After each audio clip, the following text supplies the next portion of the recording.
Қарасу ауылының балалары бұған дейін облыстағы жалғыз 3 ауысымды мектепте білім алып келген еді. Ал өткен оқу жылынан бастап мұнда жаңа мектеп қолданысқа берілді. Осылайша аталмыш мәселе өз шешімін тапқан. Мекемеге әріптестеріміз арнайы бас сұғып қайтқан еді, сюжет көрейік. Қарасу ауылында 4000-нан аса адам тұрады. Халыққа қарай бала санының көптігі ме, әйтеуір оқушылар ұзақ уақыт бойы 3 ауысымда оқып келген.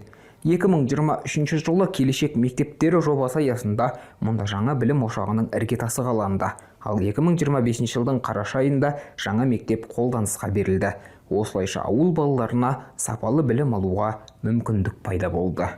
Келешек мектептер желісі бұл мектептердің ең басты ерекшелігі ауыл мен қала балаларына теңестіру болып табылады. Енді жай мектептерге қарағанда бұл мектептердің бір ерекшелігі жаңағы жалпы материалдық базасы 120 есеге артығырақ болып келеді.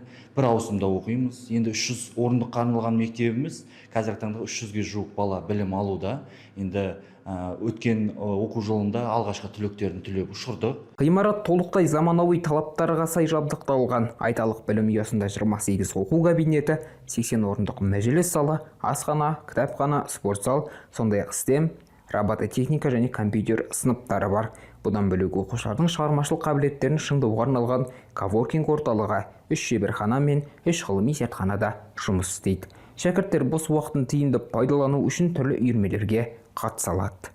Ең басты ерекшелігі бір ауысымда болғандықтан түстен кейін біз деген қосымша біліммен қамтылып отыр. Робототехника, асық ату, ұлттық ойындарды дәріптеу мақсатында ұлттық жаңағы ойындар жүргізіледі, секциялары, сонымен қатар футбол, волейбол, баскетбол секциялары біздің мектепте жүргізіліп отырады. Айта кетейік, 2026 жылы өңірде 11 жаңа мектептің құрылысы басталады деп жоспарланған. Жаңа мектептер оқушылардың оқу үлгерімін арттырып, сапалы білім алуға жол ашпақ. Нұрбақыт Мұсатилаұлы, Еркебұлан Болатұлы, Қордай 24 Ньюс.